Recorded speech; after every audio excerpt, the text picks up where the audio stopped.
বাংলাদেশের রাজনৈতিক সংস্কৃতিতে যতদিন পর্যন্ত বৈষম্যবিরোধী আন্দোলনের মূল চেতনা থেকে শিক্ষা গ্রহণ করা না হবে ততদিন পর্যন্ত আমরা যত সংস্কারের কথা বলি কিছু কার্যকর হবে না। বাংলাদেশে এই পর্যন্ত যতগুলি গ্রহণযোগ্য নির্বাচন হয়েছে, যতবার সবগুলো রাজনৈতিক দলের নির্বাচনী ম্যানিফেস্টো প্রকাশিত হয়েছে, প্রতিটা খুলে দেখেন প্রত্যেকটা রাজনৈতিক দল কিন্তু দুর্নীতির বিরুদ্ধে অঙ্গীকার করেছে। শাসনযন্ত্রের মূল যারা চালিকা শক্তি, তাদের মধ্যে মূল চাহিদা হচ্ছে, মূল ভিশনটা হচ্ছে, লক্ষ্যটা হচ্ছে ক্ষমতা চাই এবং আমার ক্ষমতাটাকে অবিচ্ছেদ্য রাখতে হবে কোনো না কোনোভাবে। কথাগুলো ভালো লাগবে না অনেকের কাছে, কিন্তু বাস্তবতা হচ্ছে এই। কাজেই আমরা যে অঙ্গীকারের জায়গায় যাচ্ছি এখন, সেই অঙ্গীকারের জায়গাটা হচ্ছে যে আমার মতো করে আমি চাই। যে কারণে আমরা আজকে বাস্তবে পাঁচটি সংস্কার কমিশনের বিষয়গুলো নিয়ে ঐক্যমত্যর দিকে যাচ্ছি।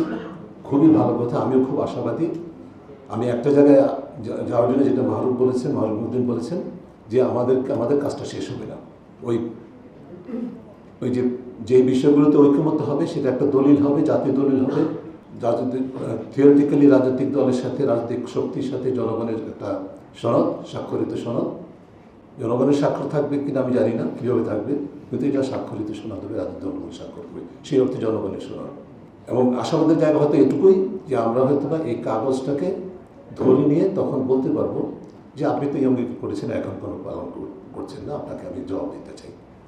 এই দৃষ্টিভঙ্গি থেকে আমাদের জন্য এই সনদটার গুরুত্ব থাকবে জনগণের কাছে, সেই তার হাতিয়ারটা থাকবে, লিখিত একটা দলিল থাকবে যেটাতে তারা ঐক্যমত্য হয়েছিল যতগুলো বিষয় হোক না কেন। এবং আমি মনে করি যে কমন মিনিমাম গ্রাউন্ড সেগুলো হচ্ছে, সেগুলো যদি তাকাই মৌলিক জায়গাগুলোতে ঐক্যমত্য হয়ে যাবে। সেই দলিলটা কতটুকু কার্যকর হবে সেটি দেখার জন্য, দেখভাল করার জন্য যে গ্যারান্টি ক্লজ, যেটা রুবায়েত ফেরদৌস যৌক্তিকভাবে বলেছেন, গ্যারান্টি ক্লজ কোনো রাজনৈতিক সমঝোতার মধ্যে কিন্তু থাকে না, এক্সেপ্ট যে বিষয়গুলো সংবিধানে বা আইনে রূপান্তরিত হবে তার মধ্যে বাধ্যবাধকতা থাকবে।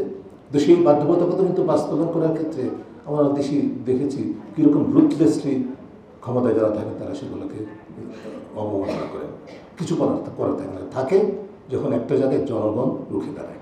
সেই জনগণের রুখে দাঁড়ানোর জন্য আমি বিশ্বাস করি অন্তত এই যে দলিলটা হবে সেটি একটা হাতিয়ার হবে। আপনি এই অঙ্গীকার করেছেন, আজকে কেন বিচ্যুত হচ্ছেন?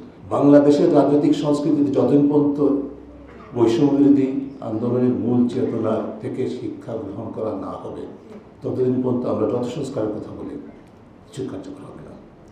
একটা হয়তোবা কর্তৃত্ববাদ পুনর্বিকাশের একটা প্রসেসটা নিয়ন্ত্রণ করা যাবে, স্লো করা যাবে, কিন্তু ক্ষমতার অপব্যবহার নিয়ন্ত্রণ করা যাবে না যতদিন পর্যন্ত রাজনৈতিক দলের মধ্যে, রাজনৈতিক শক্তির মধ্যে এই অঙ্গীকারটা না আসে যে আমরা রাজনীতি করি জনগণের কাছে জবাবদিহিতা নিশ্চিত করা সাপেক্ষে। বাংলাদেশে এই পর্যন্ত যতগুলি গ্রহণযোগ্য নির্বাচন হয়েছে, যতবার সবগুলো রাজনৈতিক দলের নির্বাচনী ম্যানিফেস্টো প্রকাশিত হয়েছে, প্রতিটা খুলে দেখেন প্রত্যেকটা রাজনৈতিক দল কিন্তু দুর্নীতির বিরুদ্ধে অঙ্গীকার করেছে। একটা পর্যায়ে এসে প্রায় সবচেয়ে বড় দলগুলো তারা দুর্নীতির বিরুদ্ধে শূন্য সহিষ্ণুতা বলেছে আমাদের দাবির প্রেক্ষিতে। জোরালোভাবে বলবে, শুধু কাগজে লিখে নেয়, জোরালোভাবে সেগুলোকে ক্ষমতায় অধিষ্ঠিত থেকে জোরালোভাবে প্রায় প্রতিনিয়ত রিপিট করেছে। কিন্তু আমরা কি দেখেছি, সেই দুর্নীতির সহায়ক শক্তি হিসাবেই কিন্তু আসলে কর্তৃত্ববাদের বিকাশ ঘটেছে। দুর্নীতি করতে হবে, ক্ষমতায় অপব্যবহার করতে হবে নিজের স্বার্থে, সেটি করার জন্য সকল রাষ্ট্রীয় প্রতিষ্ঠানগুলোকে ধ্বংস করা হয়েছে, অকার্য করে দেওয়া হচ্ছে, যেটির প্রতি রুবায়েত ফেরদৌস ইঙ্গিত দিয়েছেন রাষ্ট্র কেন ধ্বংস হয়, পতন হয়, প্রতিষ্ঠানগুলোকে পতন করা হবে, প্রতিষ্ঠান